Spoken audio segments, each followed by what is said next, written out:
Muli namang ipinakita sa atin ang iba pang mga manlalaro na humahangos papalayo sa lokasyon kung saan patuloy silang tinutugis at isa-isang pinaslang nitong grupo ng mga individual na ipinadala pala ng Zhonghua Guild. Ayon pa nga dito kay Li Kuexiang na huwag nga raw nilang hahayaang may makaligtas maski isa at dapat nakasama nitong maglaho maging ang buong kagubatan. Sa bawat sulok nga nito ay makikita ang grupo ng mga nasabing manlalaro na patuloy lamang sa pagpaslang ng lahat ng may mga buhay sa kanilang daraanan. Hanggang sa maya-maya ay may mga palaso na bigla na lamang tumama sa dibdib ng isa sa mga ito at kapwa kaagad ding pinaslang ang kasamahan nito. Ang gumawa pala ng nasabing pag-atake ay walang iba kundi ang tumatayong leader ng mga duwende na si Penheim. Hindi nga siya lubos makapaniwala sa kalunos-lunos na sitwasyong kanyang nasisilayan na maging aniya ang mga walang kalaban-laban ay literal na minamasaker nitong mga misteryosong individual. Lubos nga siyang nakadama ng awa para sa mga napaslang nakauri at kasabay na humingi ng paumanhin, buhat nang hindi niya nagawang protektahan ang mga ito. Samantalang punong-puno naman ng galit etong si Teslon at kasabay na nagbitaw ng isang kautusan na kung may makikita nga daw silang mga sugatang kalahi ay nararapat nilang agarang dalhin sa kanilang pamayanan upang maampatan ng paunang lunas. Gayon din ay mas ligtas nga raw sila sa lugar na iyon. Seryoso nga din niyang nawika na kapag mayroon silang nakaengkwentro ng mga kalaban ay huwag nga raw itong mag-aatubiling paslangin ang mga iyon buhat ng kanila nga daw ipaghihiganti ang kanilang mga namatay na kalahi sa ngalan ng kanilang inang kagubatan na kapwa naman sinang ayunan ng kaniyang mga kasamahan. Pabor naman sa nasabing layunin etong si Jinyu kasabay ng kanyang paglalahad sa klase ng plano na nais ng isagawa. Sa mga oras ding iyon ay napuna ng isa sa mga miyembro ng Zhonghua Guild ang pagkawala ng koneksyon sa ilan nilang mga kasamahan sa grupo. Ito pala ay ang S-rank player na si Shua na agad ngang napagtanto ang pagkilos ng mga duwende laban sa kanila. Muli nga niyang ipinahayag sa kanyang mga kasamahan na ang kanilang pinakahangarin nga raw ay ang burahin ng tuluyan etong player na si Kang Jinhyuk. Kasalukuyan nga rin daw na naglagay na sila ng communication blocking barrier sa paligid ng kagubatan upang mapigilan etong ating pangunahing tauhan na makahingi ng tulong. Kanila nga daw palilibutan ang komunidad ng mga duwende na nasa gitnang bahagi ng kagubatan. At kapaposibleng kinaroroonan nga din daw nitong si Jinhyuk sa kasalukuyan. At ang kanyang payag nga ay tinugon naman ng dalawa pang pangkat na nooy pinamumunuan ng dalawa pang S-rank player mga master. Sa kabuuan nga raw ay binubuo sila ng 150 katao na naglalayo na paslangin etong binata sa pamamagitan ng paglibot sa bawat sulok nitong kagubatan. Sama-sama nga raw nilang susuportahan ang bawat isa at kahit gaano pa kalakas ang kanilang magiging target, ay nakatitiyak nga daw siyang hindi nito magagawang makipagsabayan sa kapwa niya 3 S-rank players. Tahimik nga raw na maglalaho ng tuluyan sa mundong ito ang player na si Kang Jinhyuk na labis na hinahangad ng Zhonghua Guild. Subalit walang ano-ano ay bigla na lamang may isang kamay ang sumulpot sa kanyang direksyon na agarang nagpatalsik sa kanya sa lapag. Ang individual ngang gumawa pala noon ay walang iba kundi ang ating pangunahing tauhan. Nagarang napagtanto na ang mga taong nagnanais na gumawa ng kaguluhan sa naturang palapag ay walang iba kundi ang mga walang hiyang miyembro ng Zhonghua Guild na kanyang nakitang nagkakalat lamang sa harapan ng broadcast station. Agad nga siyang nagbanda na siguraduhin nga lamang daw ng mga ito na handa silang pagbayaran ang panggugulo na kanilang isinagawa sa kasalukuyan. Ngunit hindi naman nakadama ng anumang takot ang nasabing babaeng S-rank player at masaya pa ngang sila ang unang nakasalubong dito kay Jinhyuk at kaagad itong ibinalita sa iba pa nilang mga kasamahang grupo na nagsasagawa din ng kanilang napag-usapan. Agad ngang tumugon etong tumatayong leader ng Team B sa panawagan ng kanilang C-team at nais na tulungan ang mga ito na labanan etong binata. Ngunit bago pa man sila tuluyang makaalis ay bigla na lamang silang nakatanggap at pinaulanan ng napakaraming palaso na nagmula pala sa ukbong pinamumunuan nitong si Teslon.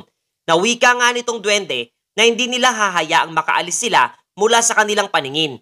Buhat nang itinuturing nga daw nila silang mga tao bilang kanilang mga kalaban na hindi naman nagustuhang marinig ditong tumatayong leader ng B-team. Samantalang sa ibang dako naman ay patuloy lamang na pinupulbos at pinapaslang nitong si Jinhyuk ang lahat ng mga miyembro ng B-team ng Zhonghua Guild na kaniyang kinakaharap. Problemado nga itong S-rank player na si Shua na mas minabuting atasan ang kanyang mga kasamahan na maghiwa-hiwalay upang di madaling matarget nitong binata. Ngunit bago pa man nila iyon maisagawa, ay kagad naman silang madaling napaslang lamang ng sabay-sabay nitong ating pangunahing tauhan gamit ang kanyang skill na Glacier Formation. Nangangamba nga etong si Shua buwat sa posibleng tuluyan ng maubos ang kanilang hukbo sa kasalukuyan bago pa man dumating ang iba nilang makasamahan. Kaya't kinakailangan nga daw niyang makaisip ng kaparaanan upang makapagbigay ng oras para sa mga ito mga master. Do'y nakaisip nga siya ng ideya at tinawag ang atensyon nitong ating pangunahing tauhan na pakunwari nga ay nagtanong at nasambit na malamang ay naroroon nga etong binata dahil sa isang partikular na hangarin. Ngunit wala ngang oras para makipagkwentuhan lamang etong si Jinyuk na agaran ngang isinaad na mas mabuti pa ngang sabay-sabay na ang mga itong atakihin siya sa kasalukuyan. Samantalang patuloy lamang sa pagdidistract etong si Shua na ipinapahayag na kasalukuyan nga raw na winawasak na nitong iba pa niyang makasamahan ang lahat ng mga bagay-bagay habang ang mga ito ay tinatahak ang kanyang kinaroroonan. Dagdag pa nga niya na habang naroroon nga daw itong binata, ang iba nilang makasamahan ay nalalapit ng marating ang pinakagitnang bahagi ng pamayanan nitong mga duwende. At oras nga raw na magawa nilang wasakin ito ay kasama nitong maglalaho ang mga bagay na malamang na kanyang hinahangad na makuha. Bagyang natahimik naman etong binata sa naging pahayag ng player na si Shua na ngayon nga ay palihim na natutuwa sapagkat mukha nga raw gumana ang kanyang plano at malamang ay magmamadali itong tahakin ang lokasyon ng pamayanan at sa ganung kaparaanan nga daw ay magagawa niyang makapagbigay ng sapat na oras para sa iba pang grupo na dumating sa kanilang kasalukuyang kinaroroonan. Ngunit bagyang napangiti lamang etong binata na labis na ipinagtaka nitong babaeng manlalaro at na-question kung hindi daw ba siya nag-aalala na kanilang posibleng mawasak ang nasabing pamayanan ng mga duwende na sinagot naman itong binata na syempre naman at nauunawaan niya ang pinupunto nitong kanyang kausap. Subalit hindi nga lamang daw niya magawang mapigilang matawa para sa mga ito sapagkat nung ipinakita nga ang mga kasamahan nitong si Shua na kasalukuyan ay nasa lokasyon na ng pamayanan ng mga duwende ay ipinakita sa atin itong takot na si Li Kuei-shang na masilayan nga ang isang partikular na individual. At iyon ay walang iba kundi etong galit na si Alice na nawika pa ngang wala nga daw siyang pake kung ano man ang mangyari sa mga duwende. Subalit hindi niya mapapatawad ang panggugulo ng mga kagaya nila sa isinasagawa ng kanyang kontraktor. Inactivate nga nitong babaeng vampira ang kanyang skill na Blood Spears at isinaad na sapat ng rason ang panghihimasok ng mga ito upang sila ay kanyang paslangin. Tuluyan na ngang binalot ng takot etong S-rank player na si Li Kuei-shang sapagkat alam nga nito sa kanyang sarili na wala silang laban kontra sa vampirang si Alice na lubos nilang di inaasahang naroroon. At kasabay nga ng kumpas ng daliri nitong si Alice ay ang pagtama naman ng hindi mabilang na mga tila basibat na yari sa dugo patungo sa grupo ng mga manlalaro ng Zhonghua Guild na agarang pumaslang sa kanilang lahat. At ang pangyayari ngang iyon ay kaagad namang nakarating sa kaalaman nitong kasamahan nilang si Li Kuei-shang na kapwa hindi makapaniwala sa biglang pagkawala ng kontak ng nasabing grupo mga master. Sa mga huling sandali nga nitong si Li Kuei-shang ay pilit pa rin nga itong humihingi ng tulong at suporta mula sa kanilang mga kasamahan hanggang sa tuluyan na lamang siyang malagutan ng hininga. Samantalang eto namang si Alice ay tila ba nabagot nga lamang buwat sa hindi man lamang daw siya naaliw sa grupo ng mga ito. Pagkatapos nga noon ay nagsimula ng magsipaglabasan ang mga duwende mula sa kagubatan hanggang sa kaniya itong natanong kung ang mga naturang nilalang daw ba ay may kakayahan at abilidad na gumawa ng alkohol na bagya nilang ikinabiglang marinig. Muli namang ibinalik ang eksena dito kay Shua na labis nang hindi makapaniwala buwat nang ang marahil pinakamalakas sa kanilang tatlong S-rank player na naroroon ay madali lamang napatay sa kasalukuyan sa hindi malamang rason. Hindi nga siya lubos makapaniwala kung papaano ito nangyari. Pagkatapos ay pinakalma na lamang niya ang kanyang sarili sa kasalukuyan at kasabay na inatasan ng lahat na sama-sama nga raw gumawa ng tinatawag na Blood Demon Circle na ipinagtaka naman nitong ating pangunahing tauhan. Habang pinagmamasdan ang lahat ng mga kasamahan nitong nasabing babaeng manlalaro na pinalilibutan siya sa kasalukuyan. Nagsimula na nga etong si Shua na i-activate ang kanyang skill na Psychosis Potion Injection na ang pinaka-epekto ay ang magawang alisin ang takot na nadarama ng iba para sa isang partikular na bagay na siyang ginamit nito para mawala ang agam-agam ng kanyang mga kasamahan na labanan etong si Jinyuk. Ngunit magkaganon man ay hindi pa rin nabago ang kanilang sitwasyon at madali lamang silang lahat na pinatumba nitong binata at sa kahit ano pang anggulo umatake ang mga ito ay madali lamang niyang nababasa ang pagkilos nilang isinasagawa. Patuloy nga niyang ginagamit ang kanyang ice magic patungo sa pulutong ng mga nagkalat na miyembro ng Jongwa Guild, habang etong si Shua naman ay literal na problemado at naghihintay sa pagdating nitong isa sa mga S-rank player na si Ten Xiao. Pagkatapos ay inilipat naman na eksena sa nasabing individual kung saan ay patuloy na nilalabanan nitong pulutong ng mga duwende na pinamumunuan nitong si Teslon habang ipinapamalas ang kanyang skill na perfect marksmanship. Patuloy namang matagumpay na nadidepensahan ang lahat ng mga ito ng nasabing manlalaro, habang eto namang si Sylvia ay agad din ginamit ang kanyang skill na tinatawag na Forest Restraints na nagawang igapos sa mga ugat itong nabiglang si Ten Xiao. Kapwa naman agad na hindi ninais na palagpas nitong si Teslon ang nasabing pagkakataon at kaagad na hinangad na siya ay patamaan ng kanyang mga palaso. Ngunit hindi naman pumayag na ganun na lamang siya kadaling matalo etong manlalarong si Ten Xiao na agarang pinalakas ang kanyang depensa upang hindi tablan ng mga palaso. Patuloy naman siyang sunod-sunod na nakatatanggap ng mga mensahe mula kay Shua na nagnanais na agaran siyang tahakin. Doon nga ay naunawaan ng tuluyan nitong nasabing manlalaro na sa ngayon nga raw ang pinakaplano ng mga duwende na kanyang kinakarap ay ang sayangin ang kanyang oras. Subalit kanyang binigyang diin na hindi nga daw ito gagana laban sa kaniya, kasabay ng pagpapakawala niya ng malakas na enerhiya at tuluyang nakawala mula sa pagkakagapos sa mga nagkakapalang mga ugat. Nabigla naman etong si Esil sa naturang pangyayari habang doon siya naman ang tinarget nitong si Ten Xiao na paslangin na talagang lalong gumimbal sa kaniya kasabay ng pagkakaroon ng isang napakalakas na pagsabog sa kapaligiran. Pagkatapos nga ay ating masisilayan ang isang markang naiwan, tanda ng pinsalang naidulot ng napakalakas na pag-ataking pinakawalan nitong manlalarong kanilang kinakarap. Maswerte naman at nailigtas etong si Esil nitong nababahalang si Teslon buhat sa nakakatakot at nakababahalang lakas na kasalukuyang ipinapamalas nitong si Ten Xiao mga master. Sa ibang dako naman ay tuluyan ngang naubos na nitong si Jinhyuk ang lahat ng makasamahan nitong si Shua na labis ngang hindi inaasahan nitong nasabing babae.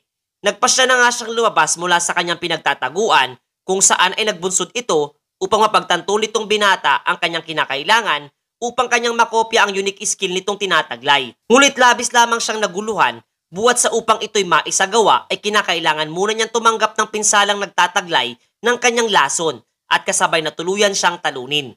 Dagdag pa nga nitong binata na ang sitwasyon nga raw na may kaugnayan sa mga lason ay lubos na mahirap at labis siyang problemado. Samantalang nawikan nitong si Shua na aminado nga daw siyang literal na malakas etong binata. Subalit nakatitiyak nga rin daw siya na mahihirapan etong si Jinhyuk na makaligtas oras na makatanggap siya ng pinsalang nagtataglay ng kanyang lason at kasabay na nagpakawala ng kanyang pag-atake na madali namang naiwasan nitong si Jinhyuk. Literal ngang mapaminsala ang lason nitong si Shua na agad niyang natunaw maging ang punong nadamay at batay sa kanyang nasilayan ay agarang nasambit nitong binata na tiyak na magiging masakit nga raw kapag tinamaan siya nito, ngunit labis naman niyang ninanais na magtaglay ng maski isang abilidad na may kaugnayan sa mga lason. Kinapitan nga niya etong gulat na si Shua at dagdag pangampayag nitong si Jinhyuk na nagsasagawa nga daw siya ng pagpapasya sa kasalukuyan. Kung kaya't huwag nga daw sanang magulo etong babae na ngayon nga ay plano niyang bigyan ng isang malakas na sipa sa sikmura. Kagad namang pinalakas nitong si Shua ang kanyang depensa upang hindi sana tumanggap ng malubang pinsala. Subalit lubos niyang di inaasahang ganung katindi ang lakas nitong tinataglay na sa kabila ng konsentrasyon ng kanyang depensa ay tuluyang bumagsak pa rin siya sa lapag. Sa kabila noon ay ninais pa rin nitong babae na magpatuloy sa pakikipaglaban at magbigay ng pinsala hanggang sa dumating etong si Ten Xiao. Subalit agad din namang nabasa nitong binata ang palihim sana niyang pag-atake at kaagad na sinalubong ng isang malakas na suntok. Ngunit pagkaraan noon ay nabigla naman etong si Jinhyuk sapagkat isang maliit palang patalim na may halong lason ang bagyang nakatarak sa kanyang daliri. Pagsasaad pa nga nitong si Shua na huwag nga raw sanang iisipin nitong binata na ganoon siya kahangal para umatake ng direkta at harap-harapan laban sa isang kagaya niya. Inilabas nga niya ang isa pang patalim na kasalukuyan ay nasa kaniyang dila at nakangiting na wikang, "Nahuli din kita." Habang dahan-dahang mapupuna ang pag-epekto nitong lason sa kanang kamao nitong si Jinhyuk mga master. Pagpapaliwanag pa nga nitong babae na ang kanyang lason ay magdudulot ng pagkawala sa kontrol ng kanyang manang tinataglay na magiging sanhi ng pagkasira ng kanyang mga organs. Gayun din, binigyang diin niya na buhat nga raw sa lakas ng lason niyang tinataglay ay napaka-imposible di umano na makalikha ng antidote laban dito. at tinitiyak niyang mamamatay etong si Jinyuk habang nakakaranas ng matinding hirap at pasakit. Subalit sa mga oras namang iyon ay makikitang nag-focus lamang etong ating pangunahing tauhan at ginamit sa kaniyang kamao ang skill na Vibrating Fist Arts na bagyang nagbibigay recovery sa pinsalang kanyang nakamit.